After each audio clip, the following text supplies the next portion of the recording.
सदानंद महाराज की जय। महाराज सदानंद स्वामी जय। पत्री जी महाराज की जय।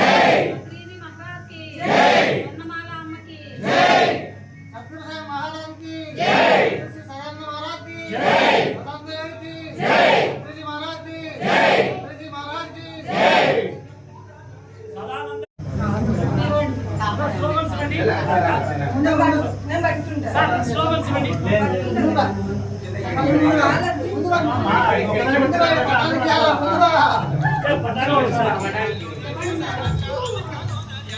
स्लोगन्स बना महाराज की जय। सदानंद महाराज की जय।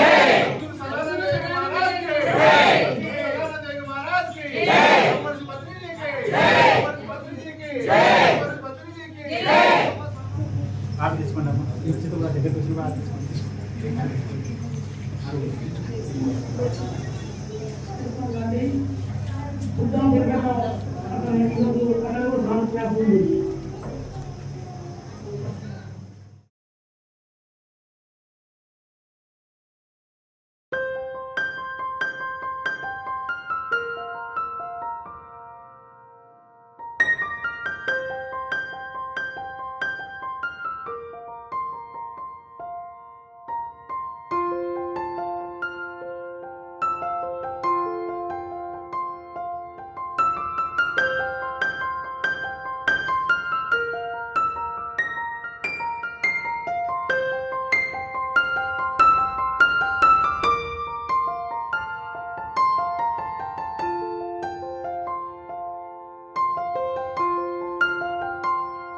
ఎవరు అడిగినా ఏమంటుంది?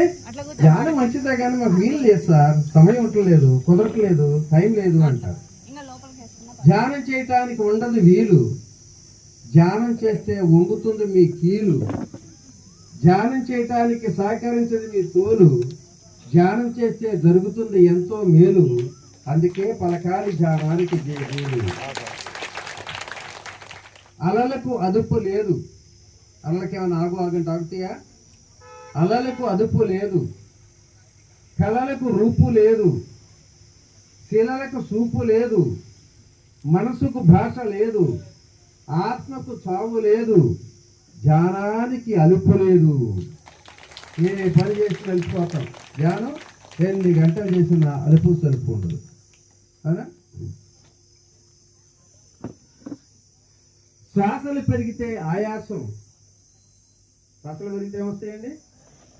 శ్వాసలు పెరిగితే శ్వాసలు తగ్గితే పాయసం, ఇకపై ఉండదు నీరసం, ప్రతి పని సునాయాసమే.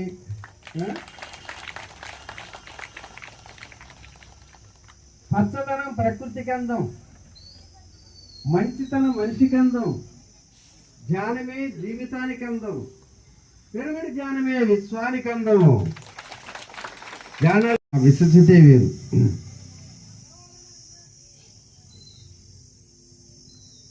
చెట్టును వదిలి కొమ్మ ఉండలేదు, ఉంటుందా? చెట్టును వదిలి కొమ్మ ఉండలేదు, తల్లిని వదిలి బిడ్డ ఉండలేదు, నీటిని వదిలి చేప ఉండలేదు, ధ్యానాన్ని వదిలి జ్ఞానం కూడా ఉండలేదు. జ్ఞానం రావాలంటే ఏం చేయాలి? ధ్యానం చేయాలి. ధ్యానం చేస్తే ఆటోమేటిక్గానే వచ్చేస్తుంది. మరి చాలా మంది తెలుసా, అసలు ధ్యానం కన్నా ముందు ఇంకా మీరు నమ్మలేని నగ్న సత్యం ఏంటంటే, ఏమాహారం తీసుకోమన్నాడు? శాకాహారమే. తినకూడదు మాంసపు ముక్క, శ్వాస మీద ధ్యాస ఏమనుకు లెక్క, ఇది శక్తిని ప్రసాదించే కల్ప వృక్షపు మొక్క. నిషేధించండి, మాంసాహారాన్ని మానండి, పత్రిజీ చెప్పిన మాట పరమ సత్యమని తెలుసుకోండి మిత్రులారా. సో ఇప్పుడు అందుకే మనకి శాకాహార జగత్తు చేయమన్నాడు మహానుభావుడు. ధ్యాన జగత్తే కాదు, ధ్యాన జగత్తుతో పాటు శాకాహార జగత్తు కూడా చేయమని అన్నాడు. మరి బాగానే ఉంది. ఈ చాలామంది అన్ని చోట్ల ఎన్నో సంస్థలు కూడా ధ్యానాన్ని గురించి ధ్యానం చేయమంటున్నారు, ధ్యానం మంచిదని అంటున్నారు. మరి చాలామంది చేస్తున్న 100% కూడా చేయటంలా. ఇంకా కుదరటం లేదండి, మేము రోజుకు 3 గంటల సేపు కూర్చున్నా, 2 గంటల సేపు కూర్చున్నా ధ్యానం కుదరటం లేదండి అని అంటారు. ఆ వేడిని మీ మీద ప్రసరింపజేసినప్పుడు ఉన్న వేడి కన్నా 5 రెట్లు ఏ రకమైనటువంటి వేడి కాలిపోతుందో, సమాంతరంగా ఉన్నటువంటి ఈ విశ్వశక్తి, ఈ యూనివర్స్లో ఉన్న విశ్వశక్తి అంతటా అన్నింటా ఉన్న పర్టికులర్ కోణంలో ఉన్నటువంటి పిరమిడ్లో కూర్చున్నప్పుడు ఉన్నదానికన్నా 4 రెట్లు శక్తి అధికంగా వస్తుంది అనేటువంటి సత్యాన్ని మనం తెలుసుకోవాలి.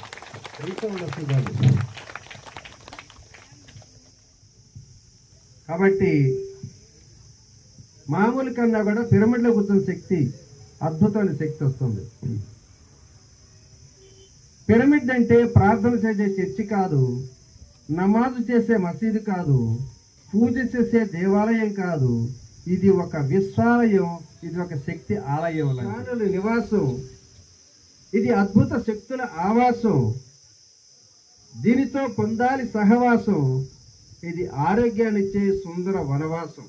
పిరమిడ్లు కట్టించారు, ఒకసారి చేతులెత్తండి.